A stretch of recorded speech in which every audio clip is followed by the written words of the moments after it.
பொய் வழியை விட்டு என்னை விலக்கி உம்முடைய வேதத்தை எனக்கு அருள் செய்யும் என்றும் பொய் வழியை விட்டு என்னை விலக்கி உம்முடைய வேதத்தை எனக்கு அருள் செய்யும் என்றும் பொய் வழியை விட்டு என்னை விலக்கி உம்முடைய வேதத்தை எனக்கு அருள் செய்யும் என்றும்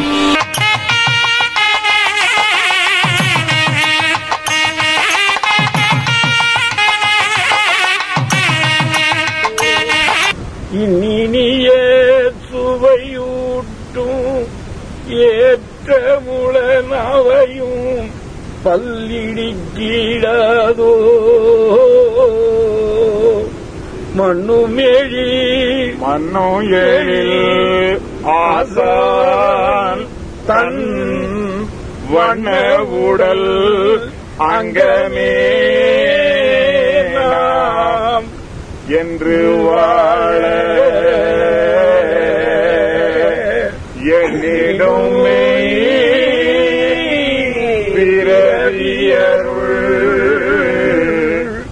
எல்லளவும் குற்றமது இசைக்காதே. அப்போ ஆசான் அவர்களுடைய வண்ண உடல். அப்ப நேற்று சொல்லும் போது வண்ணம் எது? எண்ணம் வண்ணம்னு சொல்றாங்க. அப்ப வண்ண உடல் எது? தெய்வத்தினுடைய எண்ண உடல். ஆக அதுதான் நம்மளது என்று வாழ ஒருவர் நினைத்து விட்டால் அவர் குற்றமே செய்ய முடியாது. ஏன் இவர் இதுலதான குற்றம் செய்யறாரு, அதுல குற்றமே இல்லையே. அப்ப குற்றமில்லாத உடலை நாம பெற்றுக்கொண்டோம். இது முழுசா வருமா? காட்டமா நாம? அப்ப இங்க சொல்லும் போது எனது உடல் ஒத்த பிறவியரே, இதை இப்படி கண்டிருக்கமா? இப்ப காணும் போது நமக்கு உடல் கிடைச்சுக்கிச்சா? அப்ப இந்த உடல்ல அந்த உடல் பரிசு, அது பரிசுத்தம், வாஸ்தவம் தானே? அப்ப அந்த சுத்த உடலுக்குள்ள எங்கே குற்றம் இருக்கும்? அப்ப நீ இந்த குற்ற உடலையே புடிச்சிட்டு இருந்தீங்கன்னா என்னைக்கு நீங்கும்? நீ இதை விட்டு விட்டு அந்த பரிசுத்த உடலை இப்பவே இன்றே இத்தனை நாள் நினைக்காட்டி இன்னையில இருந்தாவது நம்ம உடல் தெய்வத்தினுடைய தூல உடல், இன்னைக்கு அது வேத உடல், அது வண்ண உடல், அது எண்ண உடல். அந்த எண்ண உடல் தான் நமக்கு தேகம், அதுதான் நமக்கு உடம்பு, அதுதான் நமக்கு எல்லாம் என்று எடுத்துக்கொண்டோமானால் நாம அதுதான் அவங்க சொல்லும் போது இக்கடத்தை நீக்கி அக்கடத்துள் ஆக்கி இப்படிக்கு மோட்சம். அப்ப அங்கே போனாதான் மோட்சம் கிடைக்குமே என்று நம்ம எண்ணத்தை இந்த தேகத்துல வைத்துக்கிட்டே இருந்த வரைக்கும் நம்ம நினைவுக்கே தெரியும் நாம எப்படி இருக்கிறோம். அதை இன்னொருத்தர் விளக்கி எல்லாம் சொல்ல வேண்டாம். அதை நம்ம வெளிச்சத்தை நாம போட்டு கிடைக்குமே என்று நம்ம எண்ணத்தை இந்த தேகத்துல வைத்துக்கிட்டே இருந்த வரைக்கும் நம்ம நினைவுக்கே தெரியும் நாம எப்படி இருக்கிறோம். அதை இன்னொருத்தர் விளக்கி எல்லாம் சொல்ல வேண்டாம். அதை நம்ம வெளிச்சத்தை நாம போட்டு காட்ட வேண்டியது அது எல்லாருக்கும் அனுபவமே. ஆனால் குற்றமில்லாத தேகம். ஆக இதை எடுத்து இதுக்குள்ள சொல்லும் போது எனது உடலொத்த பிறவியரே. சரி, இந்த வாக்கியத்தை இப்படி நம்ம பார்த்திருக்கோம். ஆக ஒவ்வொன்னும் இப்படி பிறவியரே, இத நம்ம சாதாரணமா விளங்கிக் கொள்ள முடியுமா? நம்ம நினைவுல வந்து உட்காருமா? ஓ, நம்மளை போல வந்தவர்கள் என்றுதான் என் உடலை உன்னது என்று ஒத்துக்கொண்டவனே. அப்ப நான் எந்த உடல்ல இருந்தாலும் நீ ஒத்துக்கிற.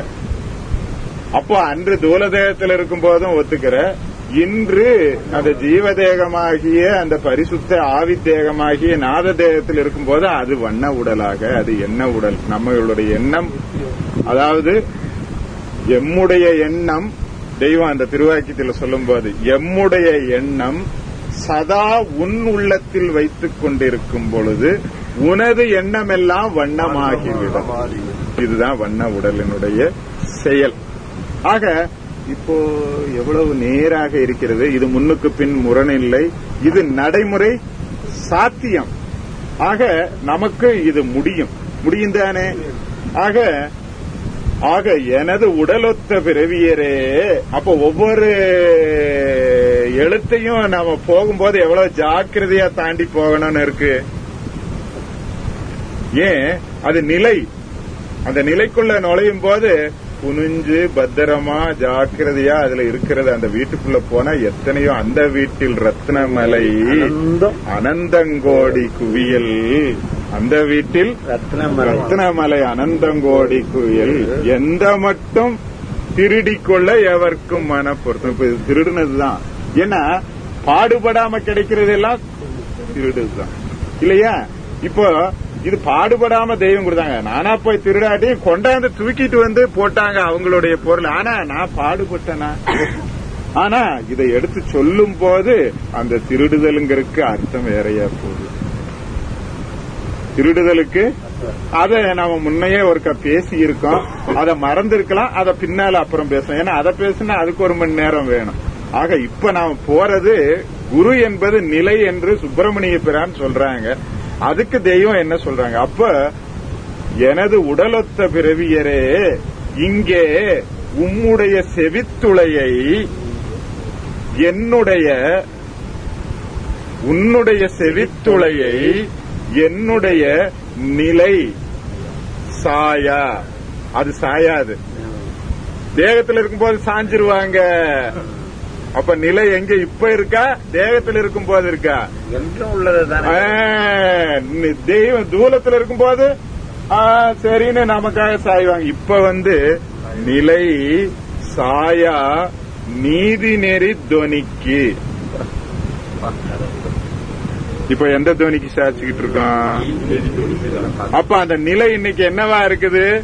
துவனியாக இருக்கிறது. துவனிக்கு நேர் திறந்து வைத்துக் கொண்டிருக்கும் எனது தேகத்து துணை தோழரே. சரி, இத நின்னு பார்த்தோமா? இப்ப அவர்கள் தேகத்துக்கு இப்ப நம்ம துணையா இருக்குமா இல்லையா? இதுக்கு பேரு தோழன். இப்ப நம்ம தோழனா இருக்கிறோமே. இன்னைக்கு அவர்கள் அந்த உடலை மறைத்துக் கொண்டு சக்தியை மட்டும் வைத்திருக்கும் போது நாம அதை கவனிக்காம இருந்தோம்னா தோழனா? அப்போ எனது அது பாருங்க, அதுல வெறும் தேகத்துணை தோழர்னு போகலையே. அப்போ ஒவ்வொன்றும் எவ்வளவு இந்த தெய்வீக குலம் வளர வேண்டும் என்பதற்காக அந்த இத இப்படி நின்னு பார்த்தாதானே தெரியும். இந்த செல்வம் தானே இது. இந்த செல்வம் இப்ப நம்ம பாருங்க, 4 வரி 1/2 மணி நேரம் ஆச்சு, தாண்ட முடியல. அது விரிக்கணும்னா இன்னும் விரிக்கலாம். ஆனா நமக்கு நேரமோ கூடுகிற நேரமோ குறைச்ச நேரத்துல கூடுறதுனால நாமளும் கொஞ்சம் அவசரப்பட்டு சொல்ல வேண்டிய கட்டாயம் இருக்கு. நிஜமாக இத விரிச்சு பேசணும்னா ஒரு 10 நாளாவது வேணுங்க. ஆனா 10 நாள் நமக்கு எங்க இருக்கு? மற்ற காரியங்களுக்கெல்லாம் இருக்கு. இந்த காரியங்களுக்கு ஞாயிற்றுக்கிழமை ஒரு 2 மணி நேரம், அதுவும் என்ன சீக்கிரம் விட்டா பரவாயில்ல, 5 மணிக்கெல்லாம் விட்டா தேவையில்லையே. அப்படித்தானே நம்ம வர்றோம். சரி, இந்த தேகத்துக்கு துணையா இருந்துட முடியுமா? அப்படி இருந்தா அப்ப தெய்வம் என்னுடைய நிலைசாயா நீதி நெறி துவனிக்கு நேர் திறந்து வைத்துக் கொண்டிருக்கும் எனது தேகத்துணை தோழரே. ஆக நிலை என்பது அவர்களுடைய சாயாத நீதி நெறி துவனி. அந்த துவனிக்கு துணையாக யார் இருக்கணும்? நம்ம தான் இருக்கணும். அப்ப நமக்கு கொடுத்த வேலை புரியுதா? இத நீங்களும் செய்யலாமல்ல? இத புரிஞ்சுக்கிட்டா செய்யலாமல்ல? இதுதான் எல்லோருமே இந்த இன்பம் அறிந்திட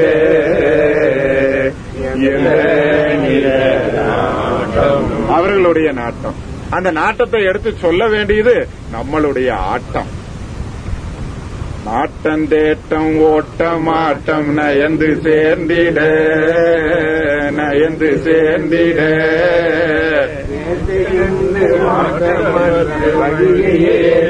வாட்டமற்ற வழியை எப்ப ஏறும்? மற்ற இதுக்கு அனைத்ததுமே அப்ப நானா எதையும் பேசணும்னா அது வாட்டம். அதை நான் நிரூபிக்கவே முடியாது. அவர்களுடைய ஆட்டத்தை நான் ஆட்டமாக்கி கொண்டால் வாட்டமாகும். இப்படி ஆகிய இது வாட்டம் இல்லாத ஒரு அப்போ அந்த நிலை. ஆனால் இத தெய்வம் உத்தரவாகும் போது இது திருப்பத்தூர்ல அவர்கள் தனியாக ஒத்தையாக அனாதையாக இருக்க இடமில்லாமல் அந்தந்த மடங்களிலே தங்கி அப்பப்போ 10 பேர் கூடும் இடத்துல ஒரு சந்தை கூட்டத்துல ஒரு எங்கேயோ 5 பேர் நின்னாங்கன்னா இவங்க பாட்டுல போய் பேசிட்டு இருப்பாங்க. கேட்கறானோ கேட்கலையோ இதை அப்படியெல்லாம் போட்டுதான் நம்ம தலைக்கு இது வந்தது.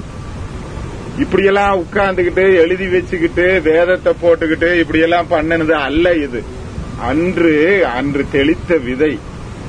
அது இன்னைக்கு நம்ம தலையில வந்து இப்படி ஏறி இன்னைக்கு அது வலுக்கொண்டு கூவிக்கொண்டு இது நிலை அல்லவா? இது நிலைச்சுக்கிட்டு இருக்கா இல்லையா? அப்ப இது குரு நிலை. அது கோனடா குரு நிலையை தெரிய காட்டி. இப்ப குரு நிலைச்சிருக்காரா? அப்ப குரு நிலைச்சு இருக்கிறதுக்கு நம்ம எல்லாம் மக்களாக அவங்க பெற்றிருக்காங்க. அப்ப நாம செய்ய வேண்டிய வேலை தோழி பிள்ளை வேலைதான். இதுதான் இது அதை சொல்லும் போது இதை எடுத்து சொல்லிட்டு சொல்றாங்க, இதனை நீங்கள் இன்னதென்றே யோசிக்க. இப்படி யோசிக்க வருமா? யோசிக்க ஒரு நேச அறிமுகம் கிடைக்காத தூரமான சிநேகித ஊரில் குடியிருக்கிறீர்கள். வாஸ்தவம் தானே? இன்னைக்கு அதை சொல்லலாமல்ல? அது நிலையா நம்ம எடுத்து சொல்றதுக்கு.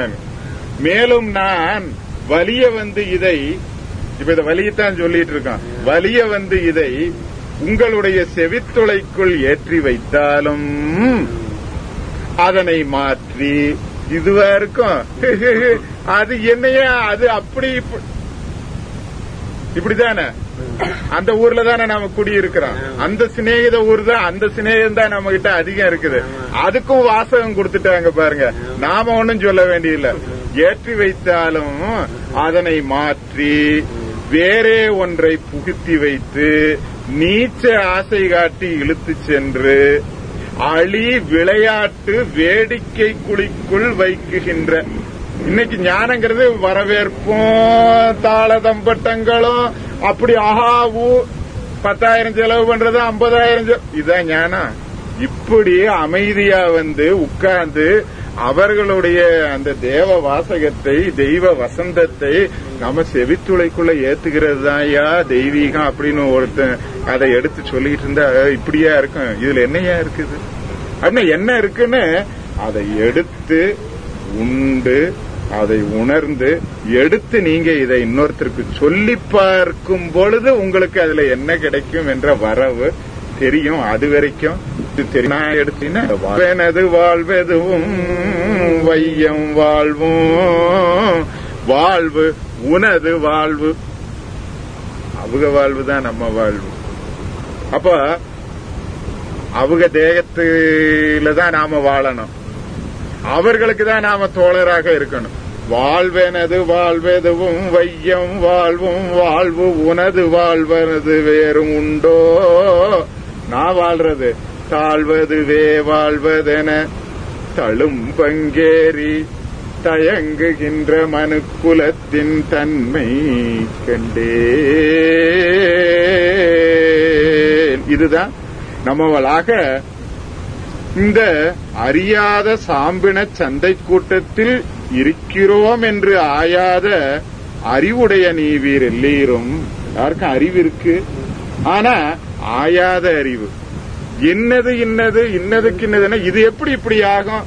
தெய்வம் இப்படி எடுத்து சொல்லி இருக்கிறார்களே இப்படின்னு நாம அதை போய் பாக்கிறது இல்ல.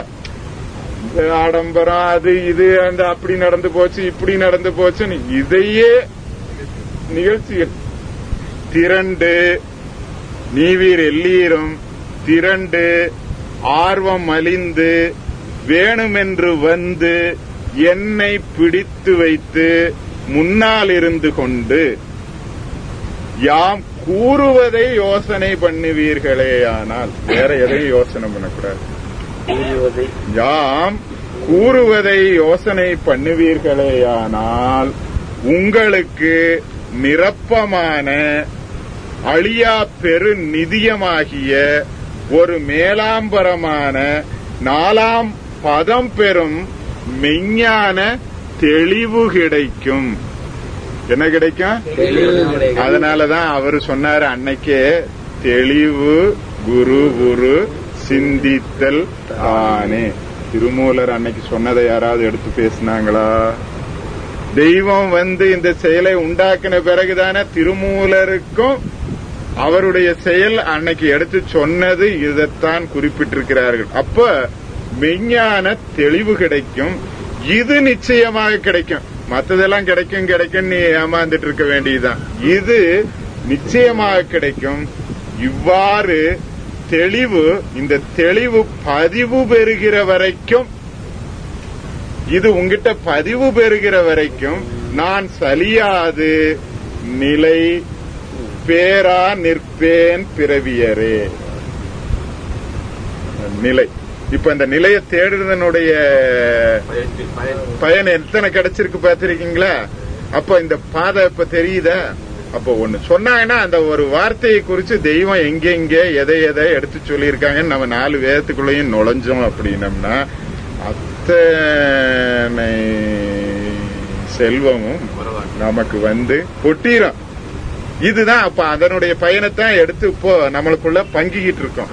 பார்த்தோம், இது சொத்து தெய்வத்துது, அத போய் எடுத்தது இதுதான் வழி. இதுக்காக வேலையை விட்டுற வேண்டாம், தொழிலை விட்டுற வேண்டாம், யாரு கூடவும் உறவை விட்டுற வேண்டாம். எந்த உறவு இருந்தாலும் எது இருந்தாலும் இந்த உறவை நாம வச்சுக்கிட்டோம்னா நமக்கு எந்த உறவு நிலைக்கணுமோ அது மட்டும் நிலைக்கும். மற்ற உறவு தன்னால போயிடும், நம்மனால போகாது, அதுவாக தானாகவே போயிடும். இது நமக்கு இந்த உலகத்தில் எளிமையாக வாழுவதற்கான ஒரு வழியையும் இதுல தெய்வம் எடுத்து வைக்கிறாங்க. அப்போ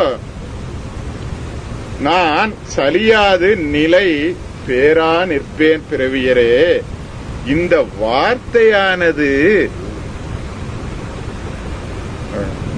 சொல்றாங்க. சிவவாக்கியர் சொல்லும் போது, கருவிருந்த வாசலால் கலங்குகின்ற ஊமைகள். இப்போ விஞ்ஞானத்தை பத்தி பேசுனா ஊமையாயிடுறோமா? பேசினோம்னா கதாபுதான அதுல அப்படி செஞ்சாங்க, எனக்கு வயிற்று வலி வந்தது, தெய்வத்தை நினைச்சேன், நல்லா பண்ணேன், நான் அப்படி வந்தேன் இப்படி வந்தேன், எனக்கு பணம் இவ்வளவு கொடுத்தாங்க, இதை தவிர வேற ஏதாவது தெய்வீகத்தை பத்தி பேச தெரியுமா?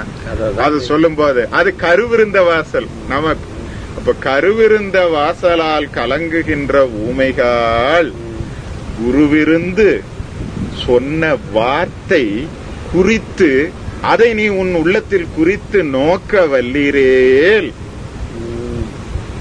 என்ன? உருவிலங்கு மேனியாகி நீ விலங்கா இருந்துட்டு உம்பராக நின்ற நீர் என்ன ஆகலாம்? திருவிலங்கு மேனியாகி. உங்ககிட்ட என்ன இலங்கம்? திருவிலங்கு மேனியாகி சென்று கூடல் ஆகுமே. இது அதாவது இங்க சொல்லும் போது தெய்வம் அத பாருங்க. அப்போ வந்தவர்கள் எல்லாம் அந்த ஒன்னையே குறிக்கிறாங்க. ஆனா தெய்வம் நம்மை போல இறங்கி இந்த மட்டிகளுக்கெல்லாம் எடுத்து இத எல்லோருக்கும் போலே முன்னே பொல்லாத விதியெழுத்து எழுதியிருந்த தலையோட்டினை மாற்றி இன்று நற்பாகியம் திரண்ட தலையோடாக ஆக்கி அதில் நல்விதி எழுத்து ஒன்று அழுத்தி எழுதிவிட்டதின் பயன் பேராக இது நிலை. இது அழுத்தி எழுதலன்னா இத பேச வருமா?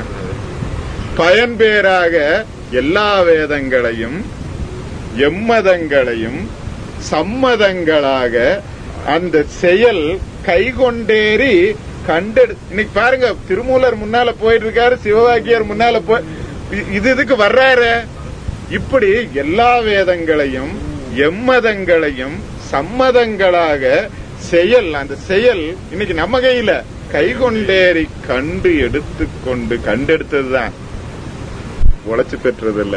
அங்க பாருங்க வாசகம் எப்படி வருதுன்னு பாருங்க. அதை நினைச்சு பார்க்கணும். இப்போ நான் பாடுபட்டா இதை பெற்றேன், எதை விட்டுட்டு பெற்றேன்? போட்டுட்டே போறாங்க. ஓதும் வரோதையர் முன்னே அவர் முன்னால போட்டே போறாரு. அன்புண்டு பூண்ட அதன்பாடு வீடு, இதன்பாடு இல்ல, அதன்பாடு வீடு, அது பண்பாடு தேடும் தென்பாண்டி தேசன். அந்த விண்பாடு கொண்ட ஏற்றத்தில் நின்று கண்கொண்டு ஊன்றி செங்காடு சீறி ஓடி விண்கோடு பாய்ந்து, இப்படி பாய்ந்தது. சரி, இதுக்கு வாசகம் ஏன் வாசகமா இது கிடையாது. சரி, இதுக்கெல்லாம் அந்த வீட்டை திறந்து வச்சிருக்காங்களா இல்லையா? அந்த வீட்டில் ரத்ன இதெல்லாம், இந்த மாலையை நான் தூக்கி அணிஞ்சிருக்கிறேன்னா இல்லையா? சரி, இதை அணியருக்கு உங்களுக்கு என்ன தடை? இதை மறைக்க முடியுமா? இந்த மெய்வழியை, இந்த மெய்வழியை இன்னும் ஒழிச்சுக்கிட்டு ஆடம்பரம் பண்ணிட்டு இருக்க முடியுமா? இப்போ மெய்வழி அந்தரங்கம் வெளியாக்கப்பட்டு விட்டது, அது உடைக்கப்பட்டு விட்டது. அது மான்மீகத்துல சரியா தெய்வம் கொடுத்து வர்றாங்க. அப்போ இந்த வார்த்தையானது மெய்யாகவே அவர்களுடைய வார்த்தை எப்பவும் இருக்கணும். அதுக்கு என்ன வேணும்? நீ வேணும். ஏன் அவங்க இருக்க வரைக்கும் அதை எடுத்து பேசினாங்க, அவங்க மறைத்த பிறகு அதை பேசுறதுக்கு தூள வேணும். அதுக்காக நம்மளை உண்டு பண்ணாங்க. புரியுதா? இப்ப எது நம்ம தலைமையில வச்ச கடமைன்னு, இந்த வார்த்தையானது இதை எத்தனை தடவை ஊனி படிச்சிருந்தா இத மண்டையில ஏறி இருக்கும். யாராவது பேசி இருப்போமா? நல்ல இத ஒரு தடவை வந்துருமா? அப்போ இதுதான் நம்ம சொத்துன்னு எடுத்துக்கிட்டா சொத்து ஆயிரும். அதுல குடுக்கறாங்க பாருங்க. இது ஒரு வரி அல்ல, இந்த உலகத்துக்கே இது ஒண்ணுதான் வரி. இந்த வரியை கட்டிட்டோம்னா நாம அந்த உலகத்துல வரி கட்டாம வாழலாம். வாஸ்தவம் தானே? இத பாருங்க, இத படிக்கிறேன். இது நம்ம இப்படி இருந்ததா? அப்ப இந்த காட்சி இன்னைக்கு அந்த தேவலோக காட்சி இப்போ கிடைக்குதா இல்லையா? உண்டுதானே? இந்த வார்த்தையானது மெய் ஆகவே மெய் ஆனது இதா மெய்யானது. அவர்கள் மெய்யானது மெய் பேசுகின்றன பிறவியரே. சரி, இத லேசா விட்டு இருந்தா இந்த பொக்கிஷம் கிடைக்குமா? சரி, இன்று அவர்கள் நமக்கு நேரா இருந்து அதை செய்யறாங்களா? அப்ப எதன் மூலம் செய்யறாங்க? தன்னுடைய வேதத்தின். அப்ப அந்த வேதத்தை தன் உடம்பாக எடுத்துக்கிட்டா, அப்ப அந்த உடம்ப நம்ம நல்ல எவ்வளவு பத்திரமா வச்சுக்கிறோம். இதுக்கு ஒரு அப்படி வரக்கூடாதுன்னு எத்தனை ஆலோசனைகள் ஐயா பாருங்க யோகம் நடத்தி கொடுக்கிறாரு. அதுக்காக வாசம் தானே, அந்த உடலுக்கு தானே. ஆனா இந்த யோகம் இந்த உடல் இருக்க வரைக்கும் தான் ஆகுமே தவிர அந்த ஊருக்கு ஆகுமா? எந்த யோகம் பண்ணாலும் அந்த ஊருக்கு ஆகுமா? ஆனா அந்த ஊருக்கான யோகத்தை தெய்வம் இங்க தூக்கி கொடுக்கறாங்க பாருங்க. அப்ப யோக ஏக மெய்ப்பெருங்கோல் ஒன்று புஜத்தடி அணைத்து அணைச்சிட்டாங்களா? வாசகம் தானே. சரி, இதுக்கு வாசகம் சொந்த வாசகமா? இந்த வாசகம் இந்த பாழா போன உயிருக்கு உயிர் ஊட்டுதான். பாழா போகவிருந்ததல்லவா? எதையோ பேசி நாசமாக போக இருந்த என்னை இன்னைக்கு என்னையே நினைந்தெழு, உன் மனத்தினை என்னிடையே வை, என்னையே நினைந்திரு, மற்றெனக்கே பூசனை. இந்த யோகத்தை கொடுத்தார்களா? சரி, அப்போ அதன் மேல ஆசையை தூண்டுனாங்க. அப்ப அச்சரம் அனைத்தும் இன்னும் கோடி பல பாஷை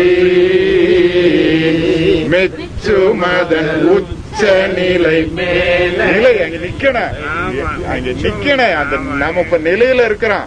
மெச்சுமதன் உச்ச நிலை, உச்ச நிலை அது மேனகை அனைத்தும். அதுக்கு பேரு மேனகை. அந்த மேனகை அது தேவலோகத்துல இருக்கிறது அல்லவா?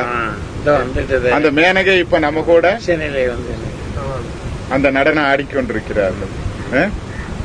கிடைக்குமா? அது இச்சை பீரங், இதுல இச்சை வந்தாவல்ல, இச்சை பீரங்கிட்டு திருச்சாலையிலாது பொச்சையுலகோர்க்கது புறம்பு முது. மத்தவங்களுக்கு முதுகத்தான் காட்டிக்கிட்டு இருக்கோம். அது வேதமாக இருந்தாலும் நீ இச்சையோட நுழைஞ்சாவல்ல, அது கிடைக்கும். குதி குதி போர்க்கு எய்தும் சமதானி. அப்போ இங்கே அதை பார்த்தோம். அப்போ நிலை என்பது அவர்களுடைய நிலை பெறாத அவர்களுடைய நீதி நெறி துவனி நிலை சாயா. அடுத்தது இங்கே நீங்கள் யாரும் அலையாது வந்து அப்படிதான் அன்னைக்கு செஞ்சாங்க. நிலையான பழைய பழமை இதுதான நிலை. இப்ப அவங்க பழமை அப்படியே நிலையா இருக்கு. அது தேகமா இந்த நிலை எப்படி என்னென்ன வேலை செய்யுது பாத்தீங்களா? நேத்து எண்ணத்துல போனோம், இன்னைக்கு நிலையில போயிட்டு இருக்கான். அது வேற இது வேறயா? ஒண்ணுதானே. அப்ப ஆனா இவன் எண்ணம் எங்கெங்கயோ இருக்கிறதுனால அதுக்கு தகுந்த மாதிரி எல்லாம் அதுக்கு ஒவ்வொரு வார்த்தையை கொடுத்து அவங்க வந்து உட்கார்றாங்க. அதுல போறையா அதுலயும் வர்றேன், இதுல போறையா இதுலயும். ஆனா செயல் நல்ல புரியுதா?